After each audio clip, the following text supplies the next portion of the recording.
How's it going, everyone? Welcome back to Go-kart build video number 22. Now, I know it's been a little while since I've uploaded a go-kart build video, and it's because school has just been so ridiculous.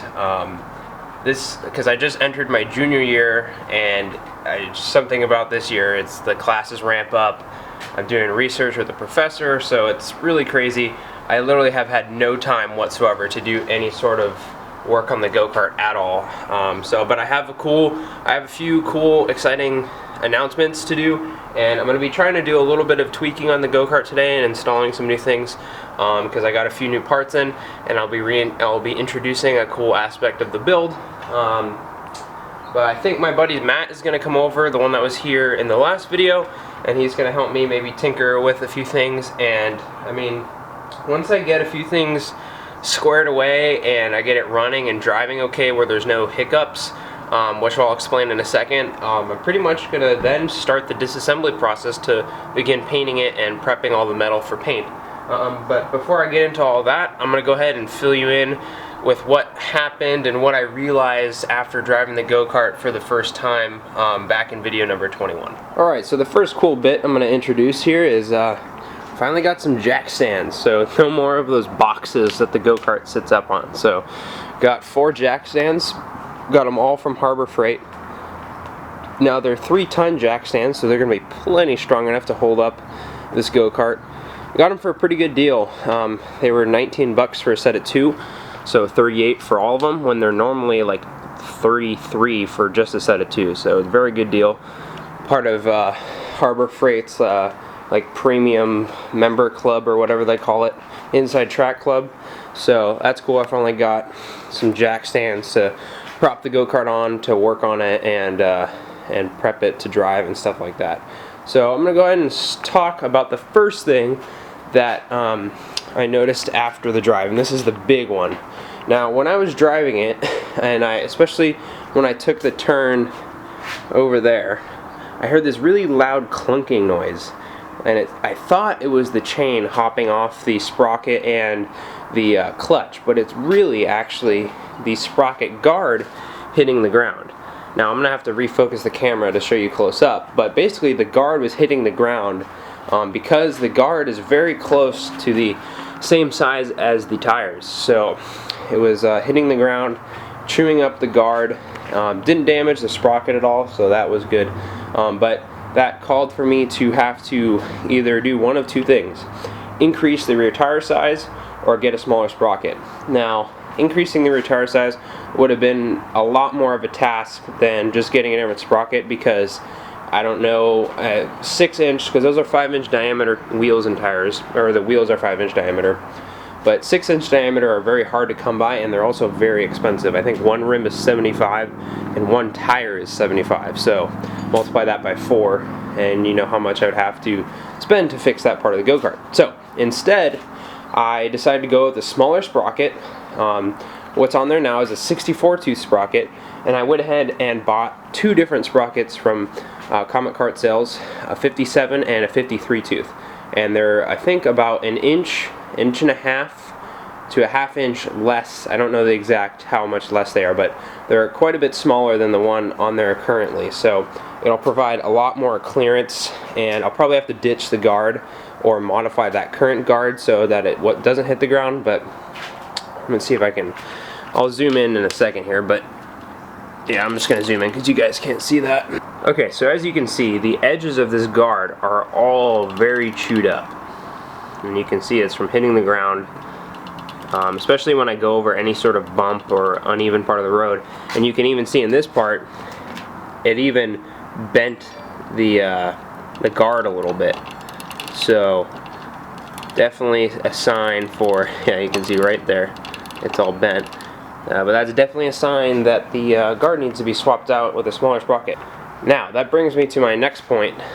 So since I went with the smaller sprocket, I'm going to have to go, so the smaller sprocket is going to lower the gear ratio. So your gear ratio is your number of teeth on your axle sprocket divided by the number of teeth on your clutch sprocket. And right now it's 64 divided by 12, so it's like 5.33 to 1 gear ratio. and that's, you know, that's pretty good for, that's kind of like, I say it's pretty in the middle in terms of, so if you have a lower gear ratio, you're going to have a higher top speed. If you have a high gear ratio, you're going to have really quick acceleration, and you'll be able to maybe get some tire spin, but you're not going to have any sort of top speed. It's gonna max out really fast. So since I was going with the smaller sprocket to give clearance, that was going to lower the gear ratio, and I didn't want the kart to be super sluggish off the line. So that made me think, okay, I got to ditch this clutch and probably go with the torque converter. So I'm going to go ahead and introduce that part of the build now. Alright, so this little box here, sent to me from the very kind people over at Go Power Sports in Keller, Texas. They sent me a part that is going to help me with this go-kart build. So in this box here we have a TAV torque converter. Here's the guard. Now this is a Comet replica. This is kind of Go Power Sports own version of the TAV torque converter. Now this works perfectly on the Harbor Freight Predator 212s. There's been a few other go-kart build channels that have used the same torque converter, such as T-Man's Go-Karts and Cars and Cameras, so they use that on their go-karts, so I figured that it would work quite well on mine to help with the acceleration loss that I will have with the lower gear ratio. So what we got here is what they sent me, and then here's all the hardware. So very, very nice guys over there. They're very friendly and are willing to work with you, and they'll help you get everything you need for your go-kart. They have all sorts of parts. They sell kits, they sell build plans, so I know a lot of you ask for build plans. They have excellent build plans on their website for go-karts, so if you're looking for a set of build plans, definitely go check them out. I'll put their link in the description below. But so basically what we got here is this torque converter. So the goal is today is to install this, but I was kind of mocking it up a little bit last night, and from the looks of it, it looks like I might have to do some modifications just because the chain is going to collide with the frame. So I'll explain that in detail a little bit later, but for now I'm going to go ahead and introduce this torque converter in a little more detail. Alright, so as I just said, here's the guard that goes over top of the torque converter to protect your hands from getting caught in the belt. Here's the belt that will go on the torque converter. And this is the, I can't remember if this is called the driven pulley. This is the one that attaches to the shaft on the motor. And then here's the one that, so this is the kind of like the mounting plate for the torque converter. This part mounts, you know, it's got all the holes for different bolt patterns for different engines and such. And that's the part that mounts to the engine. And then you have your other pulley here that is, so this pulley goes here, and the belt is actually put in between these two, like so. And the way these torque converters work is when they speed up to higher RPMs, there's a spring in here. You can't really see it because it's dark, but there's a spring in here. And the centrifugal forces kind of pull this spring, you know, they kind of compress the spring, and this little piece here opens up and goes like this. And then that allows the belt to go farther down and catch and, you know, pull and provide torque, essentially. So yeah, so this one kind of does the same thing. It's got some springs inside it, and I have to install that onto the engine, and then the shaft, you know, will come out here and this will attach. So this belt, you know, attaches from this pulley to that pulley, and then on the inside part of this pulley there's a sprocket for a chain, and you can kind of see that right now. Now when they sell this torque converter, I believe they come with the number 35 pitch chain sprocket already installed, but it also comes with, in this little baggie here, I believe this is a 41 pitch chain sprocket. So and it comes with all the hardware, all the bolts you'll need to mount it onto the engine, so that's very cool.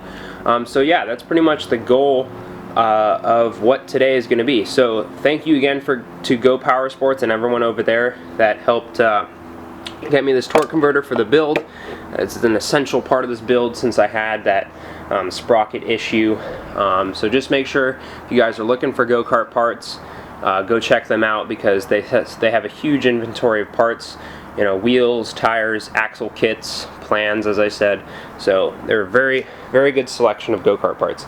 So now what I think I'm going to do is start disassembling the current sprocket assembly with the chain, get the clutch off, and start trying to mock up the torque converter onto the engine. One other thing I forgot to mention that I've been kind of tinkering around with that I've noticed is the camber on the left wheel here. Now the right wheel, it's hard to tell at the moment because there's no load on the suspension, but this right wheel is good. This tire, when it's sitting on the ground and it has some load on it from the weight of the cart, the wheel sits pretty straight up and down. But the left one here kind of cambers out with negative camber a little bit. And I don't really know why that is. It could be because when I was welding the bracket on it warped a little bit, but it seemed like when I got these brackets machined out, the holes weren't perfectly straight up and down, and so the bolt was kind of sitting like this rather than it should have been like that. So I've been kind of trying to mess with it a little bit. I might work on it a little bit today to try and get this to sit straight. Now I've been kind of bending the bracket a little bit, but I have to kind of grind down the inner part of the spindle to get it to fit. So I might be tinkering around with that a little bit, but the main goal is to get that torque converter installed. So I'm going to get to that now. Alright, so the first step is to get this chain off. Now I've spotted the little link here. I'm trying to use some pliers to get this part off to disassemble the chain. It's kind of tricky.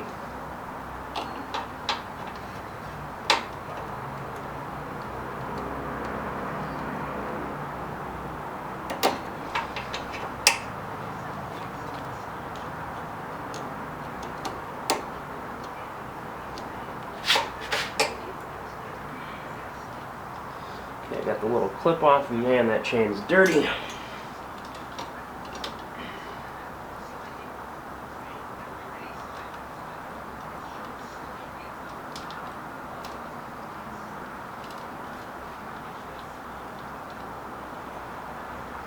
Almost there. Alright. Alright, chain is in 2 pieces, and it just fell on the ground. Okay. Alright, so first step, get the chain off, got that all done. Alright, so the next step, we get this clutch off, so I found the correct hex wrench. So you loosen all these set screws in here. Whoops, I just kicked the camera.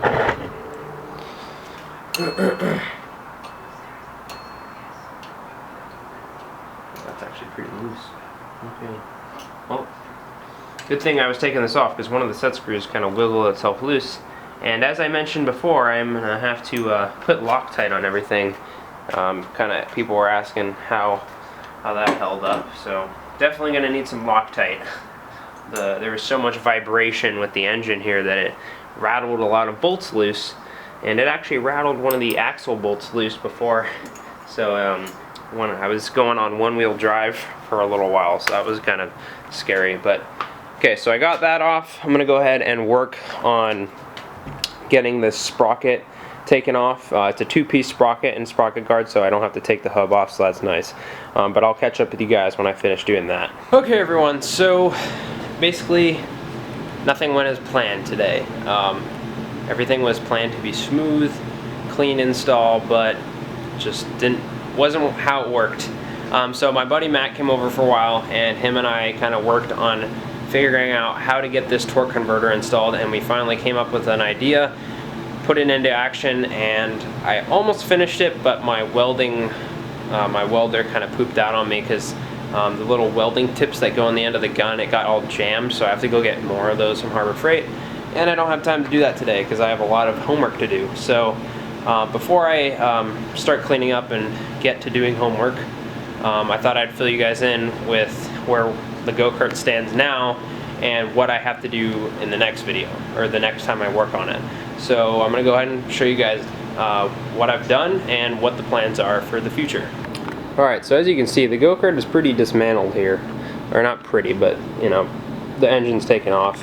So what happened was the torque converter, I couldn't figure out how to mount the torque converter first, but that was because I was trying to mount the torque converter while it was still on the engine. So I had to take the engine off, and then I noticed that to get the torque converter to mount on there, it has to be mounted at a downward angle. Now, the way the engine was, if you can remember what it looked like before, the engine was kind of in the middle of this plate, and so that torque converter collided with the plate. So in order to do that, in order to mount it, I had to move the engine, or I'm going to have to drill new holes and move it so it sits right flush with the edge of this plate here. But that also led to another problem with the torque converter hitting this back part of the frame. So what I had to do was I cut 2 vertical pieces, one there, and then I cut 2 horizontal pieces to then connect that. So then this space here now allows for the torque converter to sit properly on the plate without colliding. And I also had to take into account that when the torque converter works, it expands, so that little pulley goes like this as the RPMs get bigger. So when you speed up, the RPMs, this pulley goes like that to let the belt slip in more. And so I had to account for that to allow some extra space. So that's what I've been kind of working on recently. I was going to try and do something cool with like a V, and then like instead of 2 vertical pieces, like a V shape. But that was too hard because it interfered with this bolt over here. So that's what I've been working on. I was welding it, but then my welding tip got all jammed up, so I'm gonna have to do that another day. But I wanted to catch you guys up with where I'm at now. I'm gonna go ahead and throw the engine on and show you what it looks like with the engine on the plate, just kind of sitting there. Okay, so now I got the engine kind of mocked up here, just sitting on the plate, and the torque converter sitting as well. For some reason, the bolts that came with this kit, the thread pattern is not the right pattern for this Harbor Freight engine. I don't know if it's because this kit is meant to go with other engines, but these bolts, you can only twist them in so far, and then they won't turn any farther, and I do not want to strip the threads on the engine plate because that would be a big pain in the butt to try and figure out what to do then. So I'm just gonna one day take the entire engine down to this the hardware store and just kind of figure out what thread pattern that is. And also the same goes with this bolt here that holds the extra pulley on. That also doesn't really fit perfectly. But basically this is what it's going to look like with the torque converter on. Kind of had a feeling I was going to have to do some modifications with this torque converter because this is a completely custom go-kart, so custom modifications are going to have to be done. So as you can see, the torque converter fits nicely in that slot, plenty of room, and plenty of room for that pulley to expand laterally to the left, because this outer part right there is going to move that way. So very cool.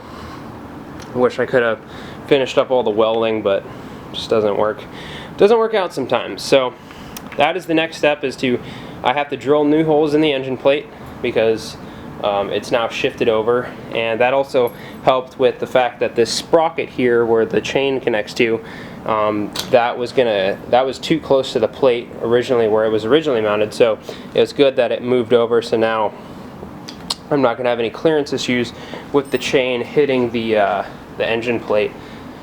So kind of disappointing. I was wishing it would go more smoothly, but you know, hey, that's part of building go-kart. Building anything really from scratch and building it all custom is, you know, it's not going to go smoothly. Parts are not designed to work with custom built things, so you're gonna have to kind of do some modifications for yourself. Okay everyone, so I think that's going to do it for this go-kart build video. I mean, got a good amount of work done today. I wish I could have gotten more done, but kind of limited with time constraints, and I have to do homework and the equipment kind of failed on me, but got a good start on it, and that's what I'll be picking up in the next video, is finishing up mounting that torque converter, welding things up, drilling new holes in the engine plate, and getting that all squared away. There are a few other minor things that I have to fix, like there's the bolts that I use to hold the let's see, U-joints to the axle. Those bolts kind of get worn down, so I have to get really high strength, like grade 8 bolts. And also I'm going to have to kind of weld onto the axle to simulate keystock, because there's a little bit of play in the wheels. So if I kind of weld some pieces on, it'll take that play away and it won't allow the axle to slip inside the U-joint. So that's kind of the plan for the next video. Hope you guys enjoyed watching this. I know I kind of skipped out on the fabrication because it was kind of me just thinking and sitting for a while trying to figuring out what to do. But So that's just kind of how it goes sometimes. But thank you all for watching. I hope you enjoyed the video. If you have any questions or comments, please feel free to leave them in the comment section below, and I'll be happy to answer them for you. If you haven't already, subscribe for more, because there are plenty more videos coming with the go-kart.